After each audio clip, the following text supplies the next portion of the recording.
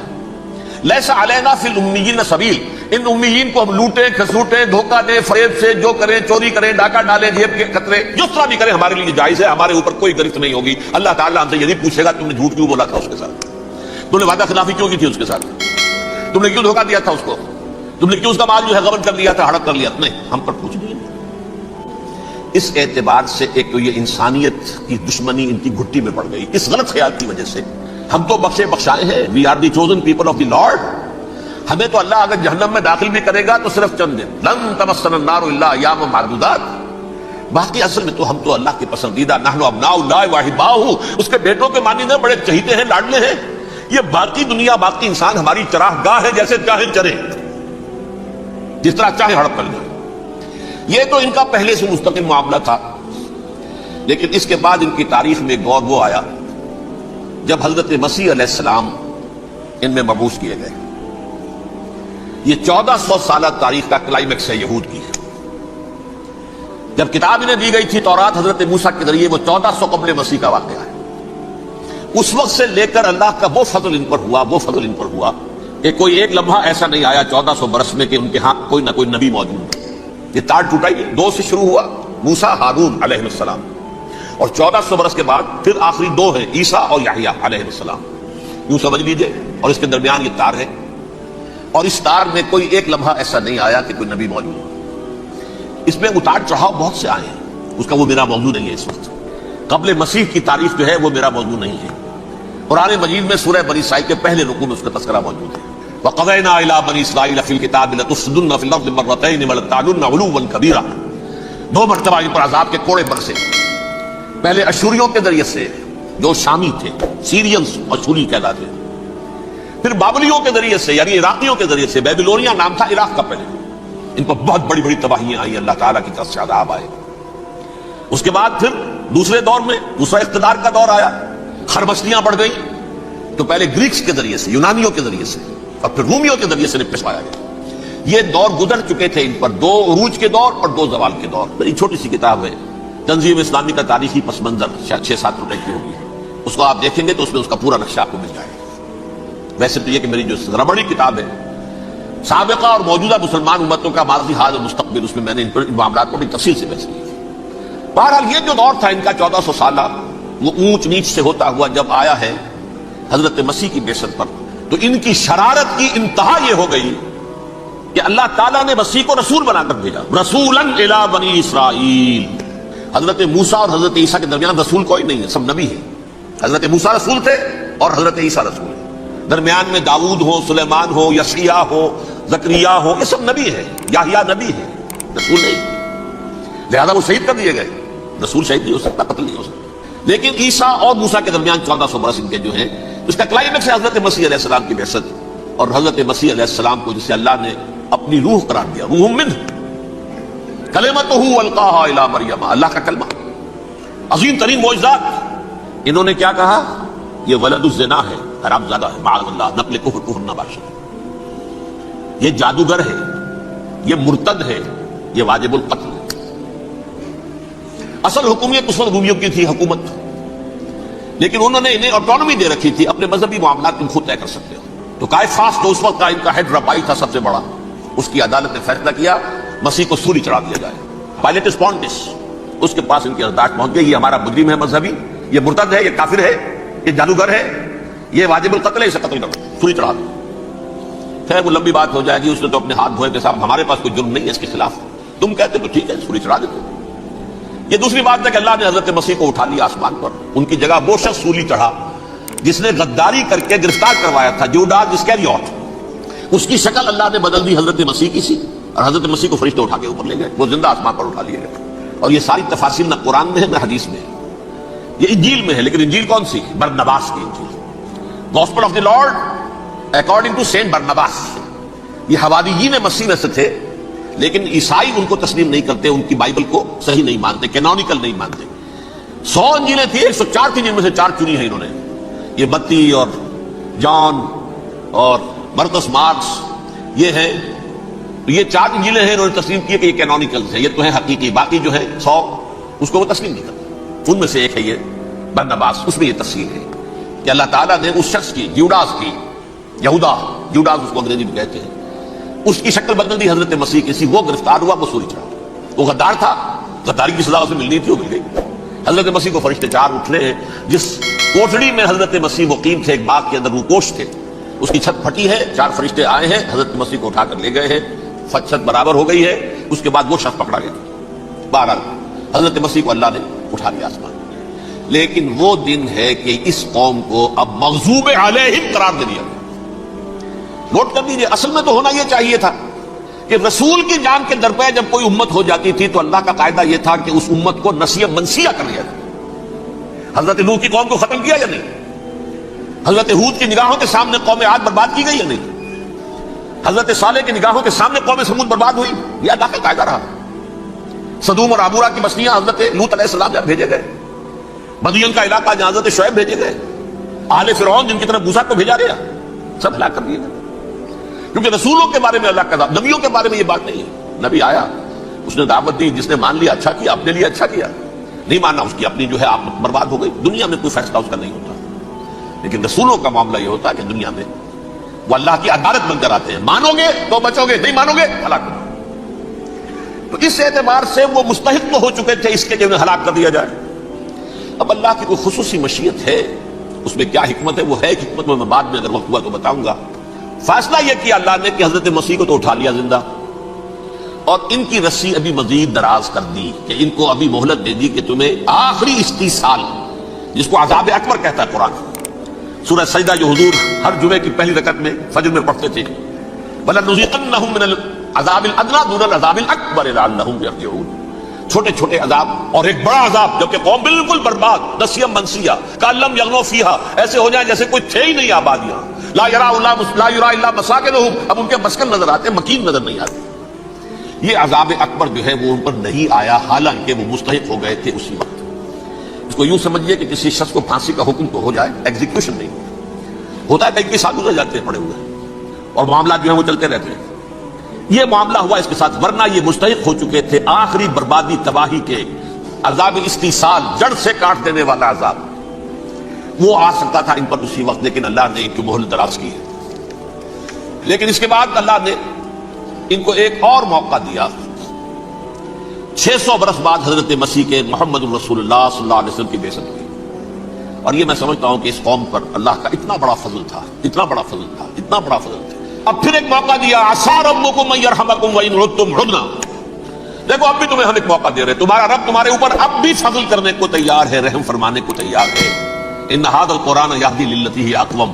اس قرآن کے سائے میں آ جاؤ، یہ شاہدرہ ہے ہدایت میں آنے کا، اس میں داخل ہو جاؤ، محمد کی تصدیق کرو صلی اللہ علیہ وسلم، دامن محمدی میں آ جاؤ، اب بھی ہم تمہارے گناہ بخش دیں۔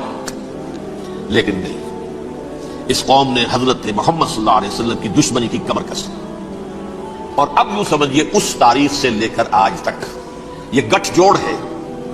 ظاہر بات ہے کہ ابلیس کا بھی اصل دشمن اب کون ہے، یا ہدف کون ہے، ٹارگٹ کون ہے؟ جنہوں نے محمد کو نہیں مانا صلی اللہ، وہ تو ہے ہی جہنمی، ان پر کوئی اور محنت کرنے کی ضرورت کیا ہے؟ سمجھ گئے میری بات؟ حضور کی بعثت کے بعد جنہیں حضور کو رد کر دیا، ان کو ایمان نہیں لائے، وہ کون ہے؟ کافر، وہ جہنمی ہے ہی ہے۔ لہذا اس کے اوپر کوئی محنت صرف کرنے کی ابلیس کو ضرورت نہیں، اس کا اصل ٹارگٹ امت محمد ہے صلی اللہ علیہ وسلم۔ وہ ساری نوع انسانی کی دشمنی اب آ کر مرکوز ہو گئی ہے امت محمد صلی اللہ علیہ وسلم کی دشمنی پر۔ اور اسی طرح یہود کا معاملہ، اگرچہ ویسے پوری نوع انسانی کے دشمن ہیں، انہیں حیوان سمجھتے، ان کی جان مال اپنے لیے مباح سمجھتے ہیں، جس طرح چاہے لوٹے کھسوٹے کھائیں پیے انہیں، لیکن اب ان کی بھی دشمنی کا سب سے بڑا مرکز امت محمد۔ کیوں؟ وہی تکبر اور حسد، وہی بیماریاں۔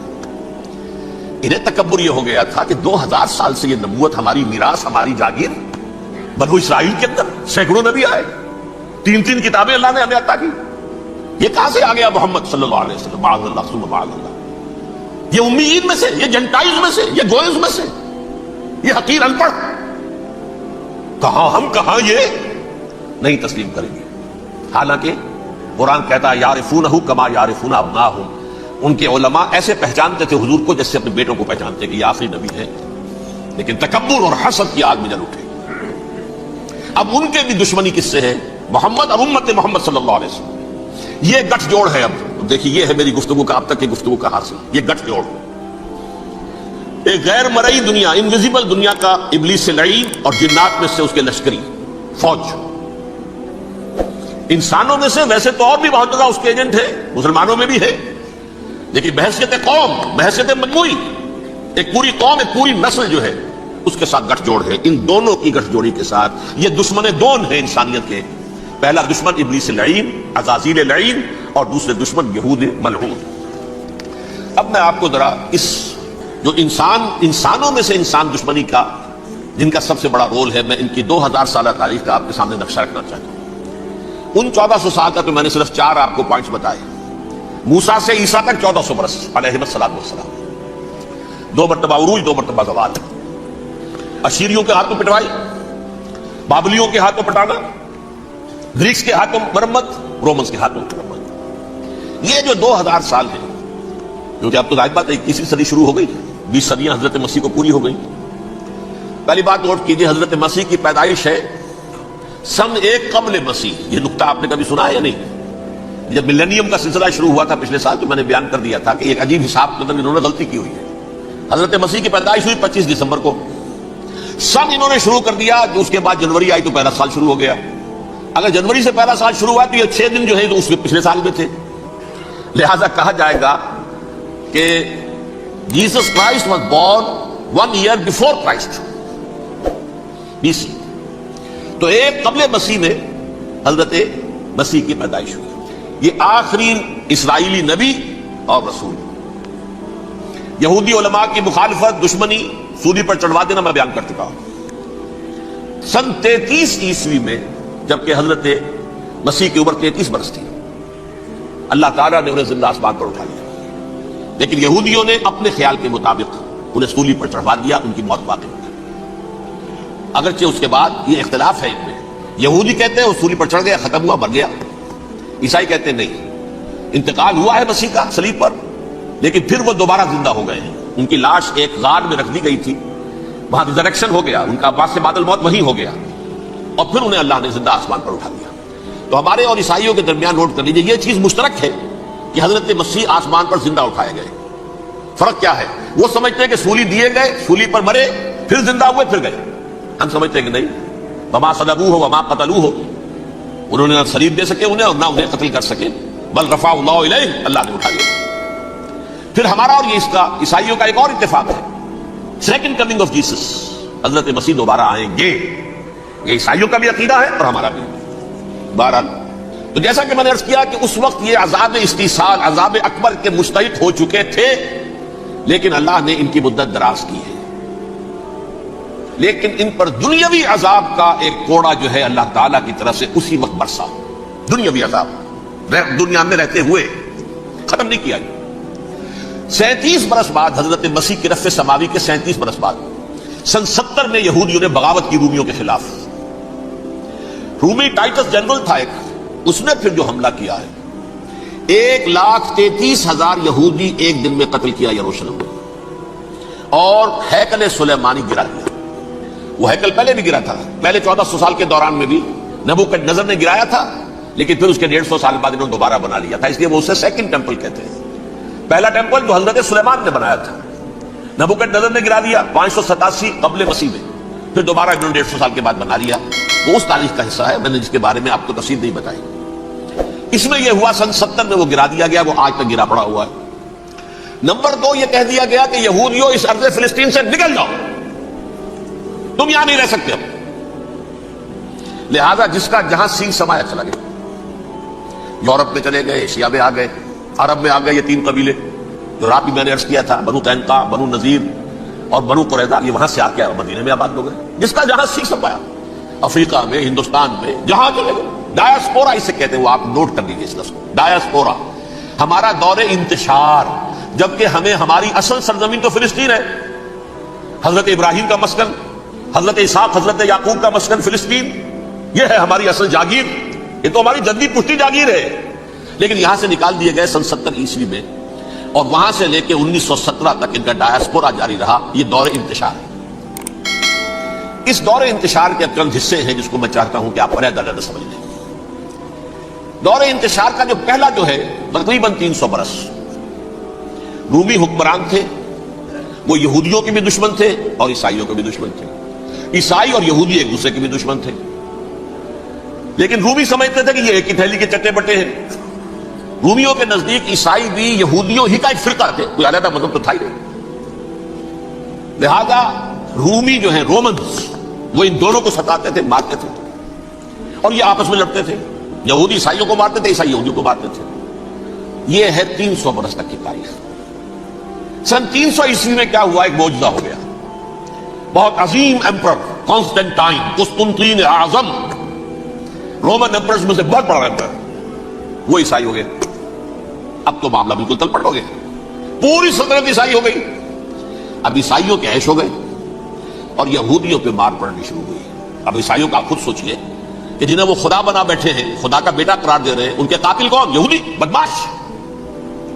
لہذا ان کی وہ پٹائی شروع ہوئی ہے یورپ میں, پوری رومن امپائر میں. انہیں ذلیل کیا گیا, شہروں میں آمد بند, علیحدہ رہو, گھیٹوز کے اندر رہو. یہودی کا نام جو ہے وہ گالی بن گیا, جیسے آج بھی یہودی گالی کہتے ہیں, جیسے خنزیر کا لفظ. آپ وہ بھی اللہ کی مخلوق ہے, لیکن آپ کو معلوم ہے کوئی شخص زبان پہ نام نہیں لانا چاہتا خنزیر کا, سور کا. ہے تو مخلوق, وہ بھی ایک حیوان ہے. ایسے ہی ہے یہودی, یہودی گالی, گیوٹ گالی.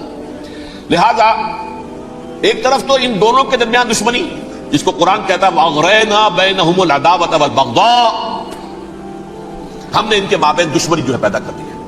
اور جب یہ پوری سلطنت عیسائی ہو گئی تو قافیہ تنگ ہو گیا یہودیوں کا. اب آئیے 571 عیسوی, یعنی جبکہ ڈایاسپورا کو کتنا عرصہ ہو چکا تھا, 500 برس. سن 70 سے شروع ہوا ڈایاسپورا, جب ٹائٹس نے گرایا ہے ہیکل کو اور نکال باہر کیا انہیں فلسطین سے, بھاگ جاؤ, یہاں ایک یہودی بھی نہیں رہے گا, فلسطین سے نکال دیے. اس کے پورے 500 برس بعد سن 571 عیسوی میں حضور کی پیدائش ہوئی, ولادت با سعادت محمد رسول اللہ صلی اللہ علیہ وسلم. 610 میں آپ پر وحی کا آغاز ہوا. لیکن حضور کے ساتھ ان کا معاملہ کیا رہا؟ اول تو جبکہ حضور ابھی مکے ہی میں تھے, یہودیوں نے ریشہ دوانیاں شروع کر دی حضور کے خلاف. قریش مکہ کو سکھاتے تھے, پڑھاتے تھے, ان سے یہ پوچھو, ان سے یہ پوچھو, انہیں اس طرح تنگ کرو, ان سے یہ امتحان لو. یہ آپ کے علم میں ہے. سورہ بنی اسرائیل میں, سورہ کہف میں وہ سوالات, امتحانی سوالات آئے تھے. ذوالقرنین کون تھا, اصحاب کہف کون تھے, رسول بنے پھرتے ہو تو بتاؤ, اور یہ روح کی حقیقت کیا بتاؤ. یہ ساری ریشہ دوانیاں کر رہے تھے بیٹھے ہوئے ابھی وہیں پر. حضور ابھی پہنچے بھی نہیں.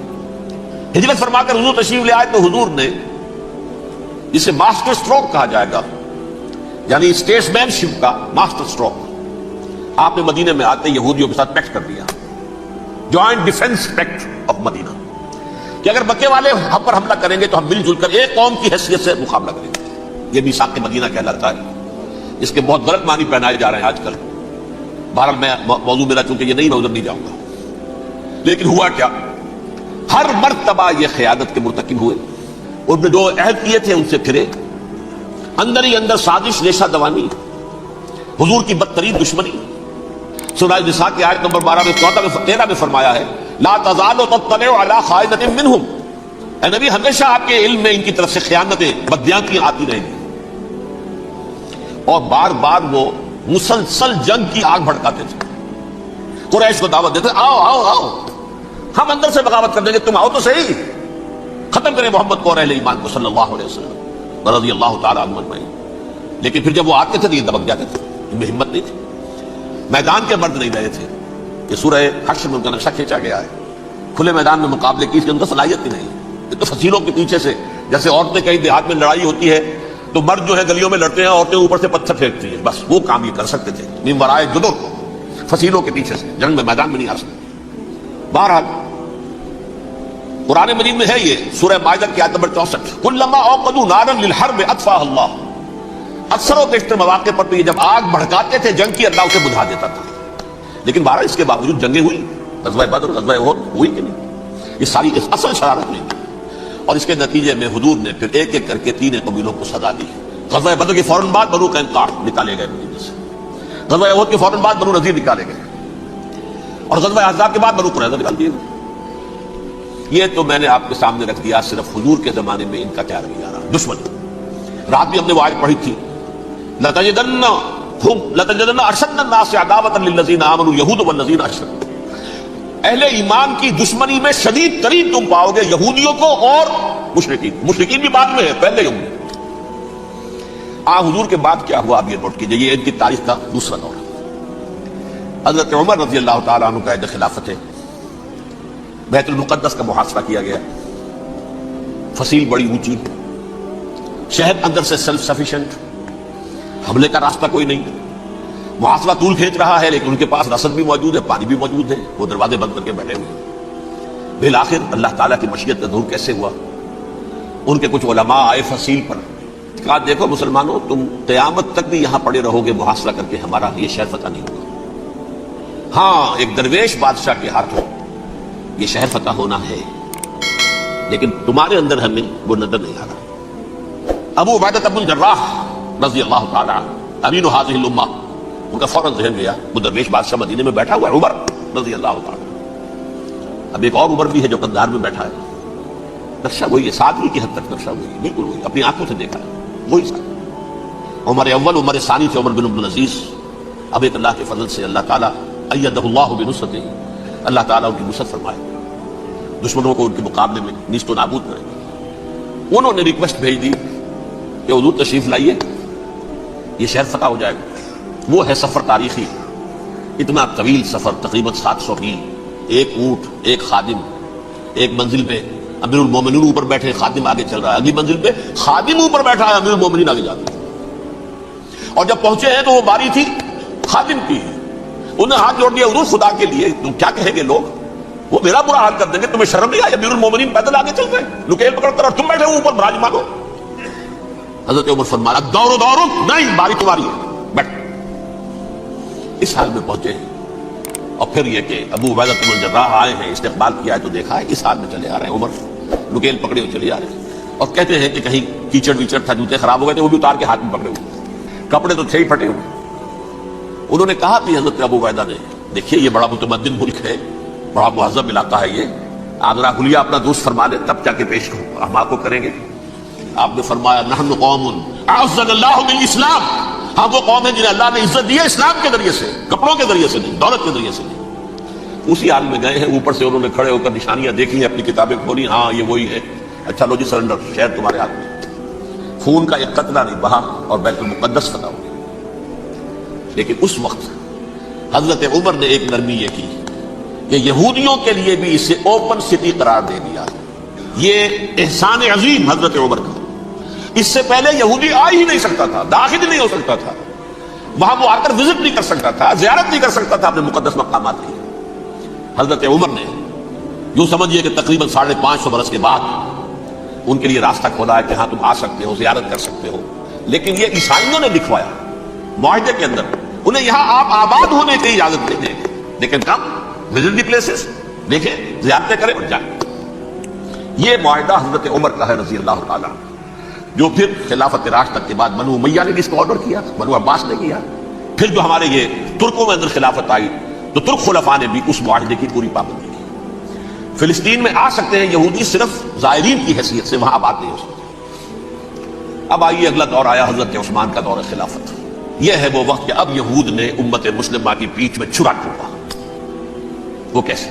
ایک یہودی عبداللہ ابن سبا اسلام کا لبادہ اوڑھ کر آ گیا، معاشرے کا جائزہ لے لیا، ان میں بنو ہاشم اور بنو امیہ میں جو پرانی کشاکش تھی اس کے کچھ نہ کچھ جراثیم باقی ہیں، اگر ان کو ذرا بھڑکا دے تو مسلمانوں میں انتشار پیدا ہو جائے۔ کہا یہ عثمان کون ہے؟ یہ تو بنو امیہ میں سے ہے، یہ حق تو بنو ہاشم کا ہے، خلافت ان کے پاس ہونی چاہیے، محمد کے تو رشتہ دار وہ ہے صلی اللہ علیہ وسلم۔ عوام الناس کے اندر بات پھیلنی شروع ہوئی، پھر ایک بڑی سازش کے انداز میں حضرت عثمان کے خلاف پروپیگنڈا، حضرت عثمان کے جو عاملین تھے، گورنر تھے، ان کے خلاف پروپیگنڈا، اور ایسی ہوشیاری کرتے تھے کہ کوفے میں کوفے کے حاکم کے خلاف کچھ نہیں کہنا، اجی مصر میں یہ ہو رہا ہے، اجی شام میں یہ ہو رہا ہے، اجی یہ جو عثمان ہے وہ یہ کر رہا ہے، یہ ظلم ہو رہا ہے، یہ لوٹ مار ہو رہی ہے، یہ خیانتیں ہو رہی ہیں۔ اب نہ تو اس زمانے میں مینز آف کمیونیکیشن، کیسے تصدیق کریں؟ افواہیں تو آپ آج کراچی کے اندر شروع ہو جائے تو پتہ نہیں چل سکتا کسی کو کہ کیا اس میں صداقت ہے کیا جھوٹ ہے، اور بری بات جو ہے فطرت انسانی کی کمزوری ہے وہ فوراً قبول کرتا ہے، کسی کے بارے میں اچھی بات ماننے کو تیار نہیں ہوتا لیکن بری بات تو فوراً تیار۔ بہرحال یہ فتنہ انہوں نے اٹھایا، حضرت علی کی الوہیت کا فتنہ اٹھایا، حضرت عثمان کے خلاف الفتنۃ الکبریٰ برپا کیا، حضرت عثمان شہید ہوئے، اس کے بعد 5 برس تک مسلمان ایک دوسرے کی گردنیں کاٹتے رہے، باہمی خانہ جنگی ہوئی، امت کو وہ زخم لگایا ہے جو آج تک جس سے خون رس رہا ہے۔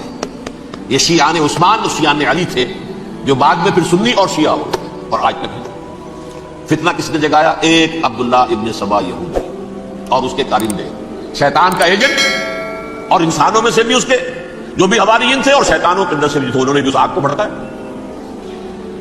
یہ آپ سوچ لیجئے کہ یہ کس نے وہ زخم لگایا؟ یہودی۔ اگلا دور آیا، خلافت راشدہ ختم ہوئی، بنو امیہ کا بھی دور کافی گزر گیا۔